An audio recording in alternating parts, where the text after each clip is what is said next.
Good morning. On behalf of ASIAL and Diversified Communications Australia, welcome back for day 2 of the ASIAL Security Conference 2024. My name is Jeremy Fernandez. I'll be taking you through the events and addresses during the morning today.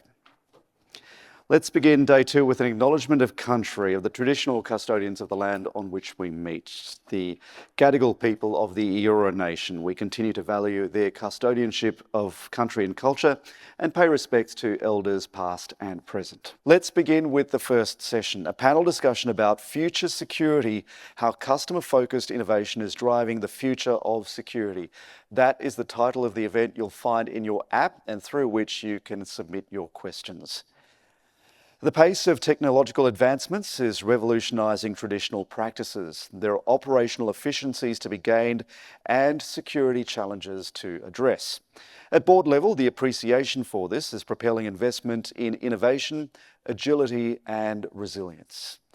So allow me to introduce our panellists. Joining me on stage for this discussion, they represent Australia's leading security providers and have been on a quest to explore the technologies and solutions aimed at addressing customer demand. Harry Veerman is the Managing Director of Secure Corp, a leading national provider of security, electronics and alarm monitoring, as well as cleaning. Harry is responsible for the financial, operational and risk profile of the organisation's entire business portfolio. Jeff Alcock is the Managing Director of MSS Security, which is Australia's largest security provider, leading a team of nearly 7,000 staff worldwide.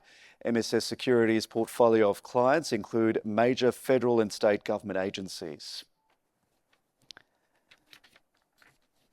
Thea Emmett-Liss is the Country President at Securitas, a security solutions partner with world-leading technology and expertise. Thea now steers Securitas's country leadership and executive management team. Brett Pickens is the Chief Executive of Certis Australia, working with senior leadership in Australia and Singapore to steer business strategy and also transformation. And finally, Nick Scaife has over 20 years' experience in finance, business operations and customer management, and has been instrumental in driving sustained growth and operational excellence at Wilson Security in his role as Chief Operating Officer. A round of applause, please, for our panellists. Good morning and welcome to you all. It's good that you're all friends and you all know each other. Brett, I want to begin with you about the key trends and challenges driving industry growth at the moment. We know that there is rapid change. What are the key factors for you? So adoption of AI within the security environment and the rapid development of technology is significantly impacting both the protective services of the general guarding space, but also the electronic security space.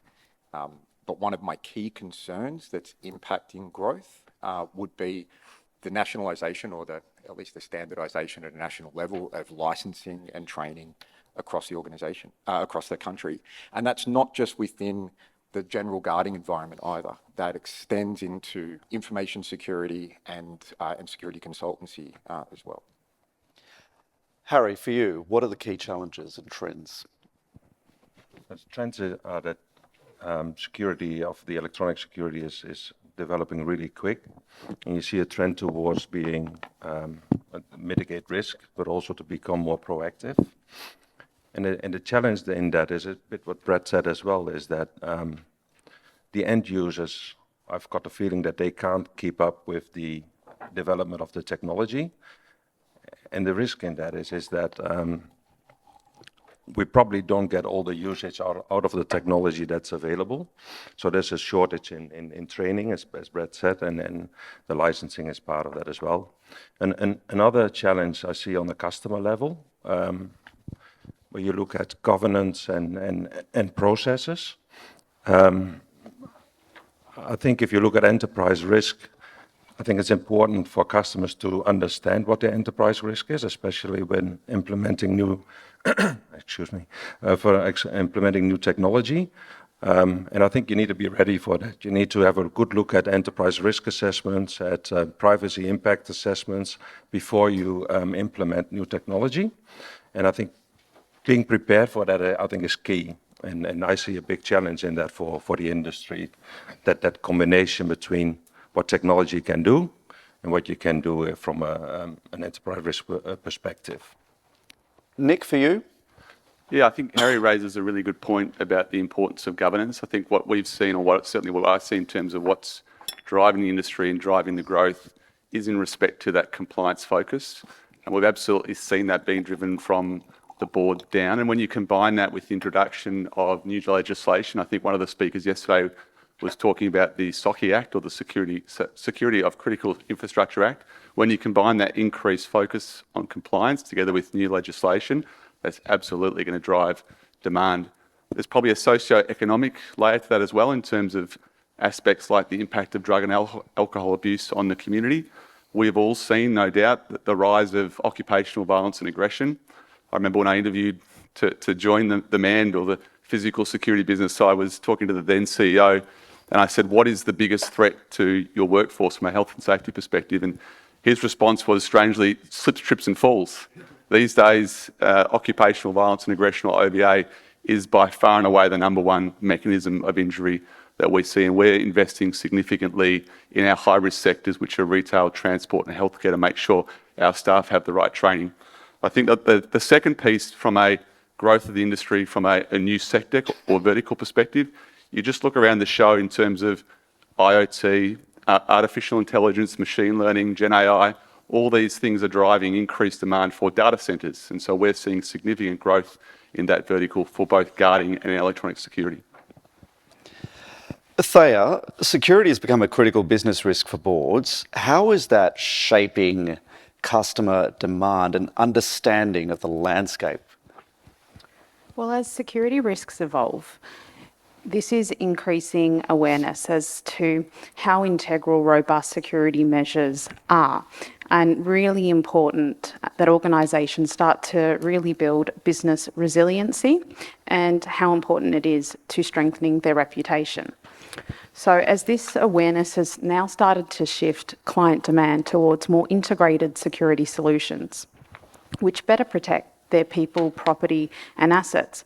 And really exciting, for organisations like Securitas, is that this is now opening up more conversations in terms of how security systems can be a return on investment outside of the traditional security landscape. Brett, your perspective on how customer demand is being shaped by the landscape at the moment? So there is a requirement coming from the market, both generally, and also in terms of boards, for a much more comprehensive view of the overall program or system of security. So a much more integrated approach. And if we just look back recently to the upgrade in the National Counterterrorism Alert Level, that kind of fundamental change in the security landscape is hitting board levels and driving customer demand. So we have a changing threat environment, or at least a dynamic threat environment, combined with increased technology requirements, which then feeds into a much more comprehensive security overlay. All of those things are changing the way that services are being consumed and that services need to be delivered. Nick, how well would you say those issues are understood at board level? I mean, at board level, you don't necessarily have a breadth of experience, particularly on these very fine issues. And it might be kind of, there might be a kind of view of fear that people might be a bit scared of the way, things are evolving with the terror alert level as an example.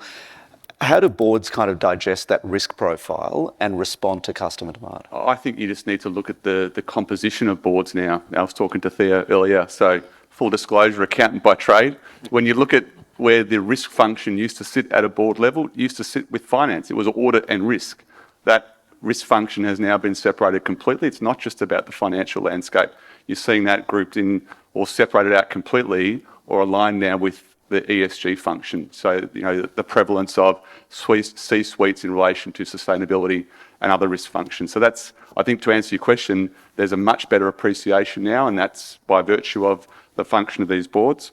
All of that, of course, is driving aggregate demand for security, both in sort of physical and electronics, as we've spoken. But I think in addition, what it's demanding or driving is an increased sophistication in the offering of security providers, which of course is good news for all of us. And it's really making sure that we align it with the ESG targets of our customers. We could talk about the environmental, the social, but what we see in terms of how that pertains to the services we provide is it really is around that governance piece, which we've already touched on. And so making sure that we have the investment in the systems, protect our customers, protect ourselves from some of those risks that might expose the board to modern slavery or breaches of the Fair Work Act or occupational health and safety, investing in the systems, investing in the platforms to make sure that we protect everybody. Jeff, how do businesses, how do boards kind of see this as an investment rather than as a business cost? Yeah, thanks, Jeremy. G'day, everybody. How you going? Look, I think historically security's been seen as a commodity, and we probably behaved like that, where it's been a race to the bottom. We haven't been valued. We've been seen as a transient workforce, low skill, which is far from reality. It's certainly in our worlds. I think it's a much bigger game with much more stable workforces. How do we change that mindset from commodity to value add and being having a return on investment? Is all the things the guys just spoke about there. The one thing for mine is the client has to trust you. So you do what you say you're going to do and how you're going to do it. You have compliance, regulatory compliance, employment compliance. You adapt to their ESG goals and their diversity goals and Indigenous and all those sort of things. You have to be in line with that. You have to add value to your client across many layers, not just from a security front, as well as you have to innovate through technology, which goes hand in glove with a tough workforce to recruit to and maintain. So all of those things combined, you have to be a whole lot more than just a security provider. You've got to be a true partner for your client and very much a trusted partner. Thea, what's the key to changing that mindset? This one it's a key piece is education. So what we find now, especially when we're talking about integrated security solutions, is that historically you would generally be talking to security managers and maybe procurement.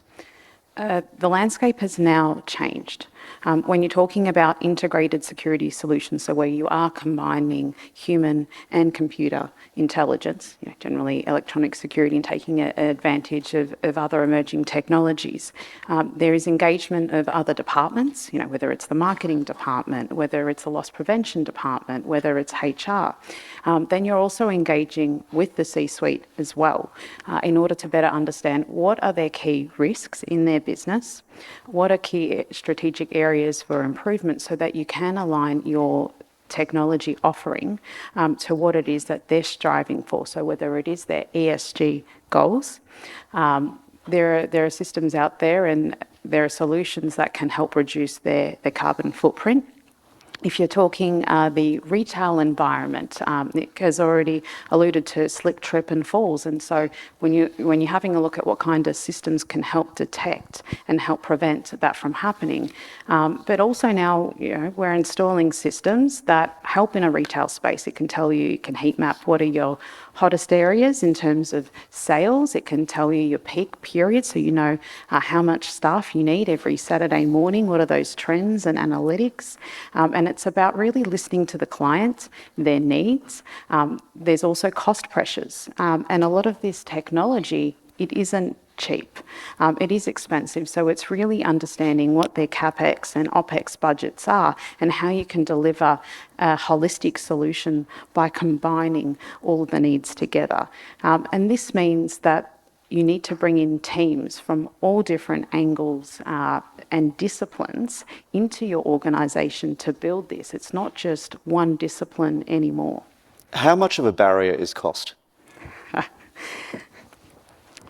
it depends on what kind of system you're deploying. So if we're talking about, enterprise systems that also need SOC compliance, for example, well, then you're going to be looking at European systems. On top of that, you're going to need network hardening, ICT engineers. Now, when you go to deploy, you've got to do, as Harry mentioned earlier, you've got your third-party privacy assessments. You've also then got to have the team that can deal with their IT to get the devices across. Then, of course, comes the commissioning. So you've got to then install that actual system. On top of that, you've got ongoing cyber resilience obligations and your ISO 27001 and other regulations. Then couple on top of that is, should you be deploying this technology? You're talking ethics with AI. So it starts to become really, really expensive. And this is where you need to understand, the limitations of technology as well, and what value that people actually bring that's not able to be replaced by technology. And so for that reason, it can be as expensive as you like, but the reality is when you introduce new technology, you also introduce new risks into that, which means the ongoing cybersecurity also can inflate the costs and how much redundancy is required for these systems. Let's take the Optus shutdown. When we talk about SOCs, ASIAL graded SOCs, there's redundancy.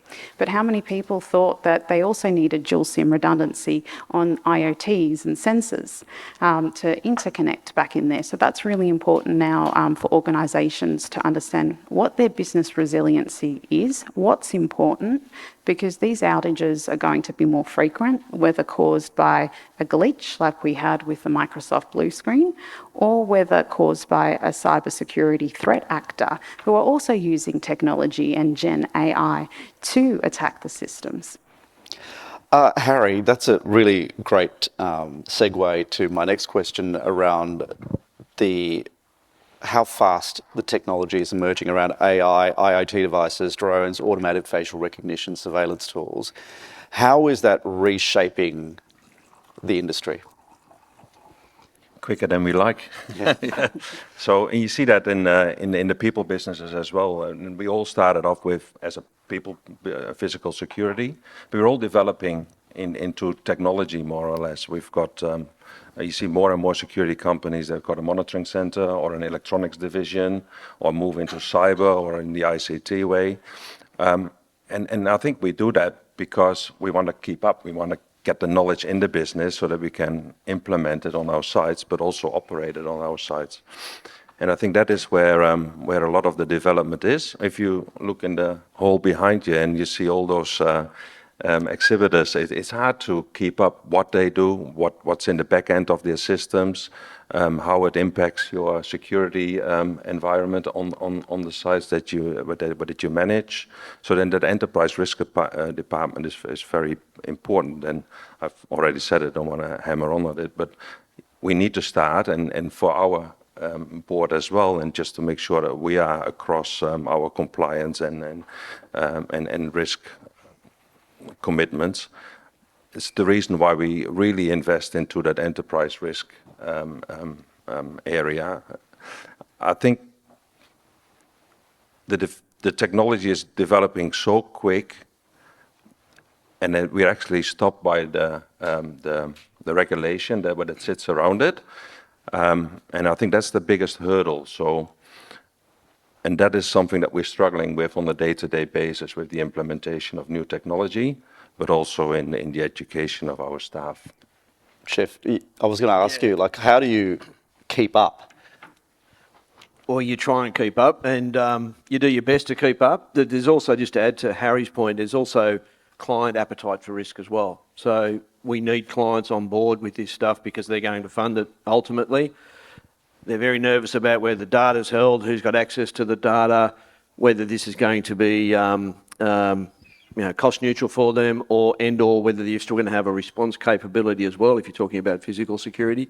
So getting your clients on board with that is key, and that's a challenge because they're like us, they're all going, shit, what's all this new stuff, and it's just moving so fast. But there's no one game changer out there. And I know, in your questions further on, mate, there's a few talk about that, but there's no one thing out there.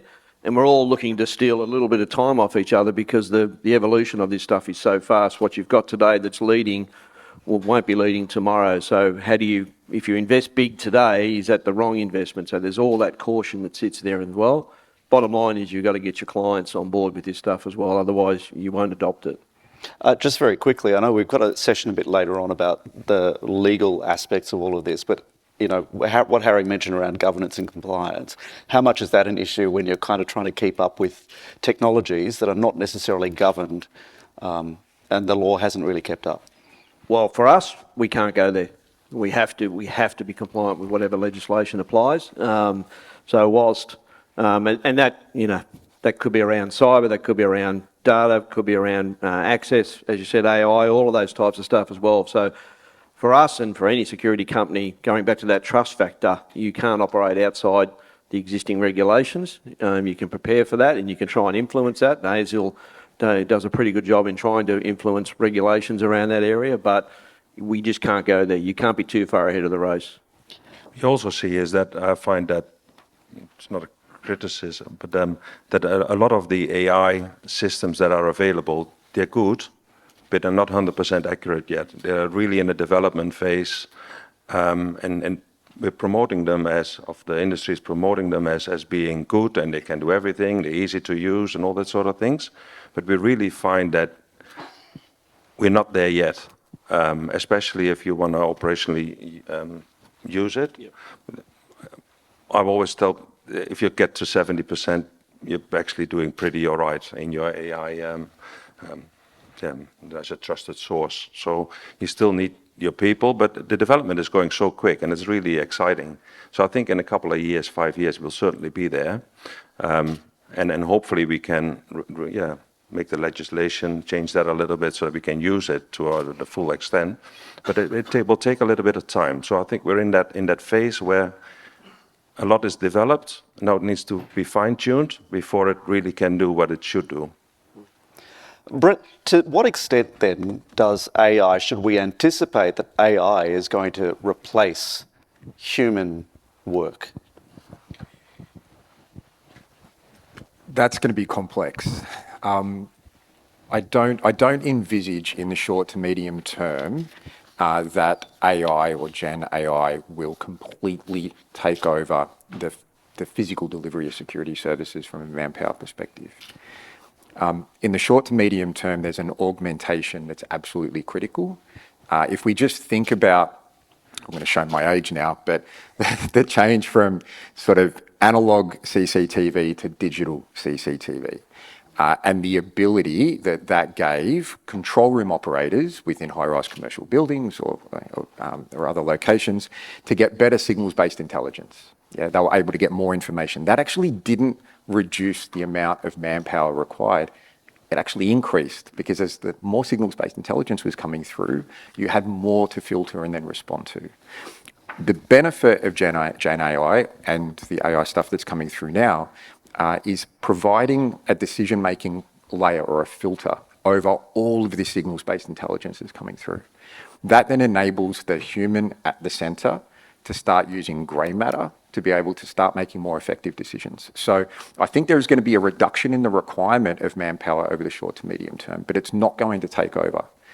The concern, as the boys were talking about before at the moment, is how heavily we have to lean into the regulatory and compliance environment to make sure, because it's privacy, information security, compliance, but then we're also thinking in terms of data sovereignty as well.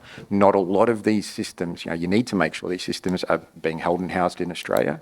A lot of the development is happening in markets or with companies that are connected into, let's say, countries that our clients may not want their data to touch. So all of this is sort of putting a little bit of a lid on top of the implementation of some of the really bleeding edge stuff. But what we're doing at Certus at the moment with Mozart is sort of building an orchestration layer that can provide for the data sovereignty questions, the privacy questions, because it's all sort of in-house, and then pull that signals-based intelligence through for better decision-making. Thea, will robots take all our jobs? Like, is that at some stage in the future guaranteed, or will there always be human oversight? It depends who you're asking. So there are two schools of thought here. If you're Elon Musk, he'll say cyborgs are taking over tomorrow. But the majority of individuals and also scholars Normal people. will tell you that no, that is not the case. And this is something that society has been grappling with since the 1960s. And we all saw the Terminator and the balance. And it's really understanding technology's capability. So, generative AI. I think that the best example was given by a university professor, where he goes, okay, all right, once you understand Gen AI is all about statistics and essentially building language models, understand its limitations. So take a soccer game, for example. When you have a look at the statistics will show one team had stronger possession, more shots on goal, versus the other team. Which team is going to win? Gen AI will tell you it was the team that had more shots on goal and had stronger possession. But time and time again, it was the team that didn't have all those statistical indicators and actually won. And so once you see that life has still got so much unpredictability to it, you start to see the failures of the current language models that we have out there, and where human intelligence is still required in order to make decisions, that empathetic response in those unpredictable situations, and combining those to create those integrated security solutions and those ecosystems is what is absolutely fundamental across the next decade for security organisations to be focusing on. And what's exciting about automation and Gen AI is that ultimately you're taking away monotonous, repetitive tasks away from your security officers, so they can then be upskilled to focus on being stronger return on investments and focusing on adding more value to our clients. And that's really exciting space to be in. Nick, can I bring you in here about this idea of telling a client, telling a board, that there are limitations to this technology? It is great, it is vast, but there are limitations. Yeah, I think so. I mean, a lot of the limitations have already been touched on already. In terms of the speed, you just have to go and look at the hall there. That we've done some trials or have some trials in process at the moment where a product you're trialling has already been superseded by the next technology. So there's absolutely limitations just in terms of keeping pace with that technology. And you could probably pontificate or navel gaze about what the future looks like till the cows come home. Will robots, AI replace people? Maybe, maybe not. I think what we focus on is what we're seeing in the short term. All the technology is optimising the investment in the human capital. So in the short term, absolutely we need the human capital. And that's helping to deliver a better security outcome for our customers. It's helping to keep our staff safe because it allows us to move down the continuum from being reactive to being proactive. And I think the benefit that all of us have is that all that AI, and you can go again, look around the floor, you'll see stuff that will absolutely blow your mind. It's all a solution looking for a problem unless you actually understand your customer. And I think you touched on this there in terms of we're in an enviable position in the businesses we're operating because we're all integrated. So we have a large presence of our staff that are embedded on our customers' sites. They understand our customers' business objectives and their challenges. And then linking in with the subject matter experts that we all employ can start to bring this technology to the fore so that we're actually providing a solution as opposed to just a technology that can do amazing stuff, but what problem does it solve or what objective does it actually meet for our customers? Brett, how is digital transformation impacting and delivering secure systems and solutions? Right now, it's impacting it significantly. I think that I was talking before about development of monitoring electronic security, historically, there hasn't been this kind of step change in the marketplace from a man guarding perspective. We're confronted with, and we should be embracing the ability, as Thea was saying before, for this technology to really change the way in which the staff that we provide, the labour that we provide, is consumed and used within our client environment. So the automation and standardisation of the digitisation of security services means that our staff can start to focus on enhanced customer experience and delivering better value. And that also means that this is the first time in which we're able to reach into the customer's P&L and remove OPEX. Yeah, so the short-term investment in this technology can be significant. The long-term return on investment to our clients far outweighs the short-term investment, because we're able to start, even if everyone here knows the Security Services Industry Award, if you look at a high-rise commercial building, from 6 o'clock in the morning to 6 o'clock at night, Monday to Friday, is when the building population basically lives there. That's also the time in which the staff get paid the least amount of money, because there is no shift penalties, there's no weekend penalties. When no one's in the building, 11 o'clock on a Sunday night, that's when the security officer is receiving the most. So if we're able to start to utilise this technology to automate and standardise those areas that are low customer touch points, you get great return on investment for the customer. You get a great reinvestment back into the core focus area of where we need to spend money to be able to have the right kind of training, the right kind of capability, and then you get an increased touch point for your customers. Harry, we were talking before the panel began about the size of the workforce now, 160,000 in the security industry. And we know that the demand for services is growing. How much capacity does the existing workforce have to absorb the coming demand? I've got no idea. It's really a tough question. What I do know is that there's a shortage in skilled staff, and I think we talked quite a bit about those things with ASIAL as well. We struggle to find good technicians, and then when my daughter graduated, I've got 3 kids, and the first one graduated 5 years ago and the last one this year. 5 years ago, nobody said, I'm going to do a cyber or criminology. When the last child graduated, 5 people said, I'm going to go into cyber, and 3 said, I'm going to go into criminology out of a group of 40 or 50. So the question is, how do we get the young kids to get into our industry and really make it a career? And we really struggle to find good technicians. We really struggle, all of us, to find good control room operators. And there's actually not a good training platform for that as well. It's just given to our staff and just enjoy yourself in the control room. So that, but the training part is crucial. I think to scale up for large events like an upcoming Olympics or whatever, we might be short, but there are too many people in that 160,000 that don't see security as their first job. It might be their second job, might be their third job. They might do 1 shift a week. So we need to find a way to get those people into our industry. So I don't know if 160 is enough or if it is too much. Yeah, we really need to delve into that a little bit more, I think, as an industry, and say, okay, where are we vulnerable and where do we need to invest in?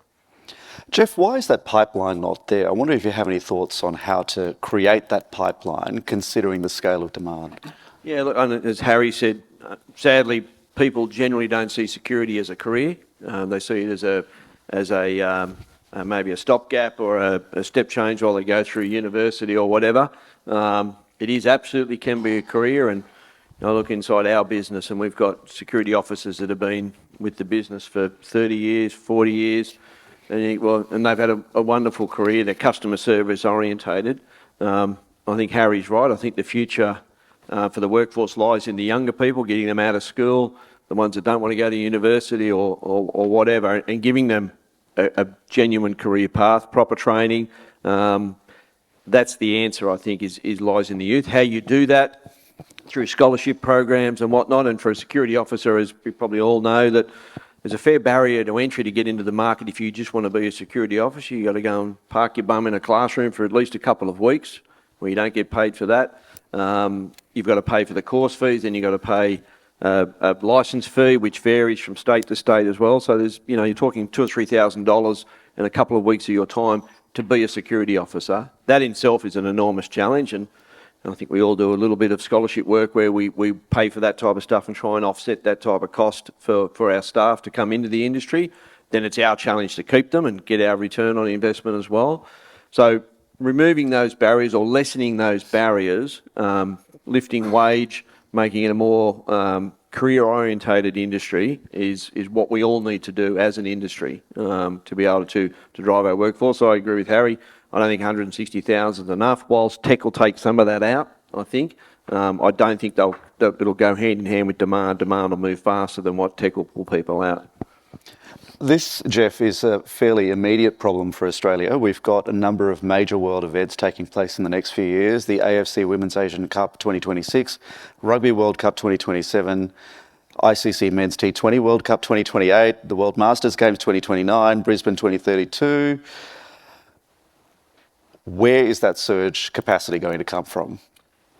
Because pipelines don't happen like next year. Correct. Year after. And look, for most of those events there that you mentioned, I think, we've got fantastic stadiums in Australia. Most of those events will be well accommodated by the existing stadia and the existing operators of stadiums. They do a pretty good job, in providers, and Harry looks after the MCG and we look after the rest of Melbourne as well. And I think for a lot of those events, it's going to be, touch wood, fairly simple.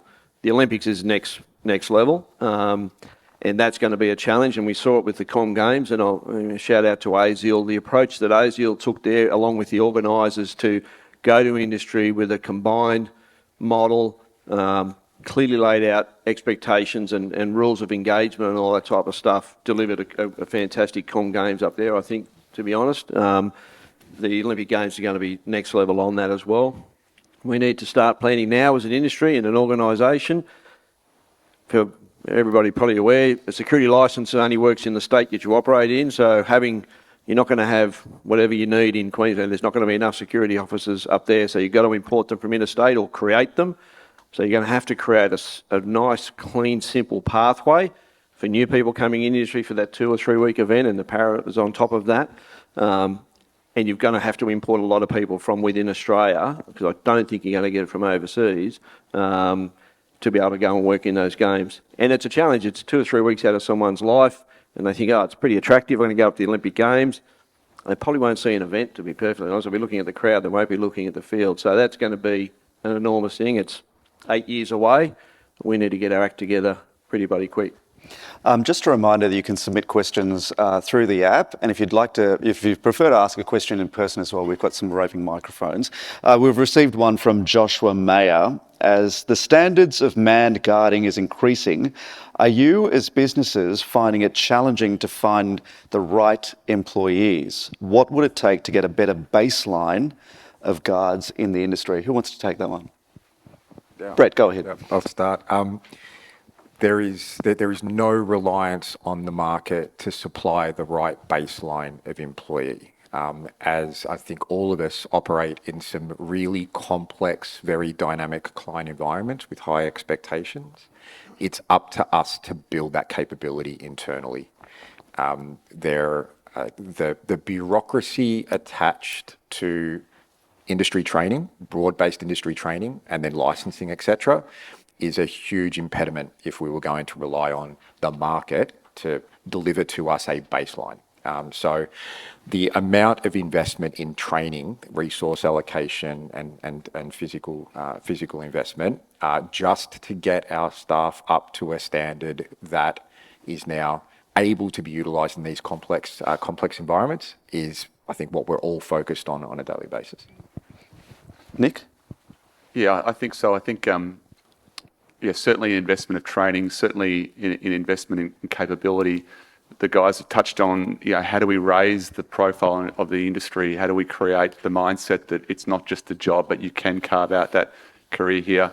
I think the other thing we look at is how do we make sure that there are pathways for people that are currently working in defence roles or currently working in law enforcement? in our Department of Defence portfolio, we partner with the likes of Bravery Trust and Soldier On, and that's been really successful for us. We've now got more than 10% of our employees within that portfolio who are veterans. So, we've got to look at a variety of different avenues to make that happen. We've only got a few minutes left. Any questions from the floor up here? Yeah, Steve Bills from Monash Health in Victoria. Nick, not specifically a question for you, but you raised it earlier on around OVA being the largest risk for the industry. And in my sector of the industry, OVA in health is just out of control. And we require our guards to go hands-on all the time. And we do a lot of training with them internally. But in Victoria, they do a Cert 2 in security operations. That's the minimum qualification. That training, from what we understand, is very, very limited around encouraging guards to go hands-on. And it's almost discouraged, I would argue, in that initial training. So we struggle with we also have a contract provider to help us in a surge capacity. And the comment that we get from our clinical staff all the time is the unwillingness of those contract guards to actually go hands-on when required and to initiate action, take that initiative. Is that something that you would, when all of you have talked about training and improving training, is that an area, do you think, that can be improved in some way in the training of our security officers in that initial training, perhaps? Yeah, definitely. I think, though, Brett, you captured the response pretty well. Really, it's incumbent upon us as providers. And I mentioned when I spoke about OVA and how the insights we get from our incident recording are telling us about these trends, the investment that we've made in proper face-to-face. I mean, we use a variety of different training methods, as I'm sure most people do, including online, including virtual reality goggles. But unfortunately, nothing will ever beat that face-to-face scenario-based training. And that's where we've made the investment in, as I said, healthcare, retail, transport, those are what we see as our three high-risk industries. So unfortunately, nothing beats that face-to-face training where it's scenario-based. Make sure that the muscle memory is retained so that when they're in those situations, they know what to do and they feel confident about how they're going to respond. If I can just also add on. So as employers, we have a duty of care to our employees to keep them safe. And there are also extortionate work cover premiums. Yes. So security, for those that don't know, sit in the same classification as police. And so, risk to health and safety is extremely high. And so from a premium in perspective, what is the incentive of security organisations to encourage their employees to engage in workplace violence environments? Because they have to keep them safe. Otherwise, there's significant exposures on the other side, which then really erode the partnership and the reinvestment back into that training. So we do have to have a pragmatic approach, agreed, increased training, but we do also have to understand the liabilities that also come to third-party organisations as well as the security organisations as well when engaging, and that's where technology can really help decrease the risk so that employees are able to be kept safe and are also able to deliver a stronger, more holistic security support to clients. Yeah. I find it one of the most difficult discussions at the moment, to be honest, and technology links into it as well, because you want to capture what's actually happening. If it is a retail center or hospital, doesn't really matter. We do a lot in retail. And we've seen some terrible things happening in Bondi, and we face it every day. We confiscate weapons every day at the retail centers at the moment, something that we've never seen before. So what we put in our standard operating procedures, and our customers agree with that, is that we are responsible for the asset, the security officers, and the police is responsible for the public. So the security officers observe and report, and the police officers, they deal with the public and the issues. That doesn't always work, I know. There's a very grey line. But where is that line? And I think as an industry, and it may be something that we can tackle with ASIAL. We should have a bit of a broader discussion about it, where it sits. Because we've got not only workers' comp, that is one thing. You want to keep your people safe, you don't want anything to happen to them. But you also have industrial manslaughter, you have all other sort of legislations that have been put in place.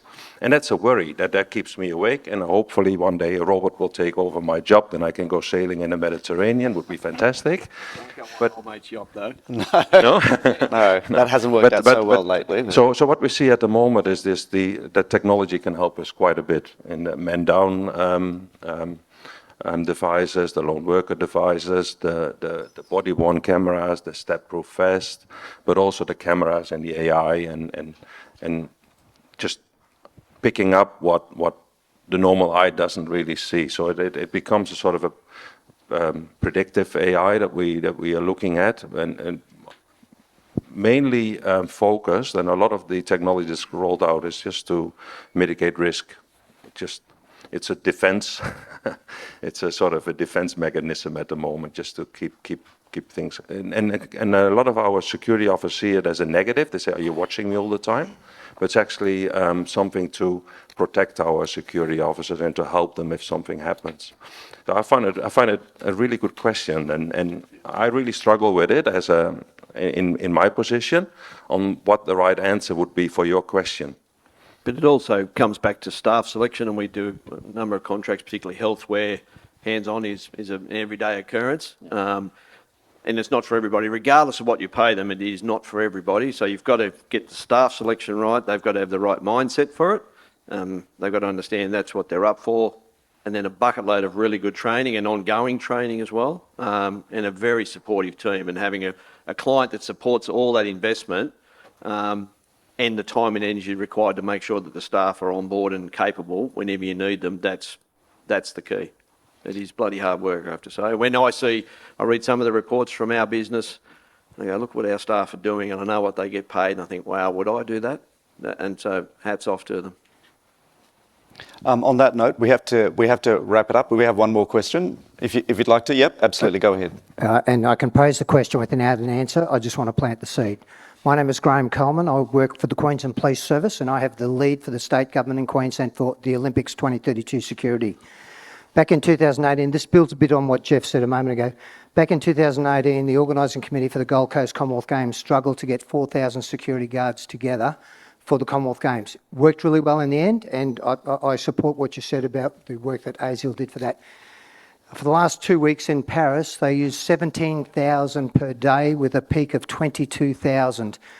We haven't done the work to know what we need for Queensland, but my question with less than 8 years to go is, what do we, and that's the collective we, what do we do now and over the next 8 years to make sure that we provide a professional security guard force for the Olympic Games to deliver the safe and secure environment that we need? Listen to the security companies. We as an industry need to get to government to make it clear on what we need to deliver a successful Olympic Games, and that's regulatory, training, licensing, relaxation to a point, so that we can get that, because you're right, we're not going to get 17,000 people or anywhere near it under the current structure that exists right now. So that needs to be done now, and people in this room, including ASIAL, there needs to be knocking on government door to make that happen. Yeah, I was there for 2 weeks when the Commonwealth Games as well, and I must say that it was a well-organized event, and they did really well. And I think the enterprise agreement that they had for the staff, that worked well.